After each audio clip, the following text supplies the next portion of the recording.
Shalom mes chers amis, voici la pensée divine numéro 265, trahis par leur langue. Juge, le chapitre 12. Les hommes d'Éphraïm viennent faire la guerre à Jephthé pour ne les avoir pas appelés à se joindre à lui. Lui, il dit qu'ils ne sont pas venus à son secours.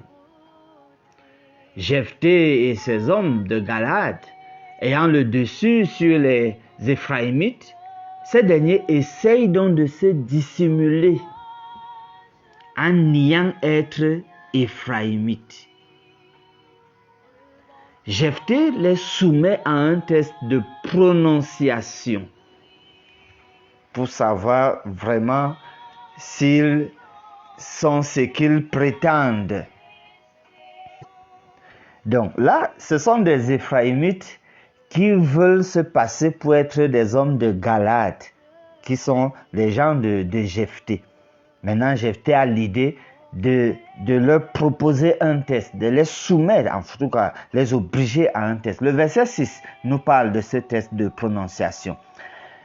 Il lui disait alors, eh bien, dis Shibboleth.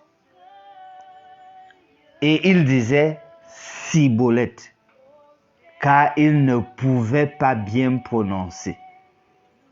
Donc, on dit à la personne, dis Shiboleth. Oh, dans leur langue, ils n'ont pas le chi. Ils n'ont pas cette capacité-là de prononcer chi. Ils ne peuvent donc pas dire Shiboleth. Ils disaient plutôt Siboleth. La suite du verset dit, sur quoi les hommes de Galaad saisissaient et l'égorgeaient près des gués du Jourdain. Et il périt en ce temps-là 42 000 hommes d'Éphraïm. Donc les Éphraïmites ne peuvent pas dire Shibboleth, mais ils prétendent être des Galaad, ceux qui sont proches de Jephthé. Pour Galaad, quelqu'un de Galaad va bien dire Shibboleth, mais les Éphraïmites ne le peuvent pas. Et voilà donc comment ceux qui échouaient à ce test-là, 42 000 ont été tués par Jephthé. Ceci nous donne quelques leçons. Premièrement, juste quelques. Les Éphraïmites qui sont partis attaquer n'ont pas mesuré leur force de frappe. C'est eux qui prennent le devant pour venir vers Jephthé.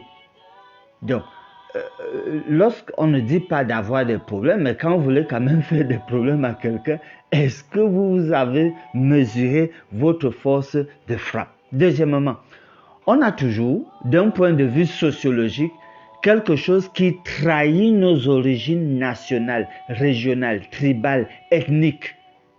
Il faut les étudier pour savoir si elles sont en notre faveur ou en notre défaveur. Si elles sont en notre faveur, bon, on peut savoir comment exploiter, mais si elles sont en notre défaveur, on doit savoir comment les surmonter, parce que ces choses-là sont déjà dans l'esprit des gens. Prions.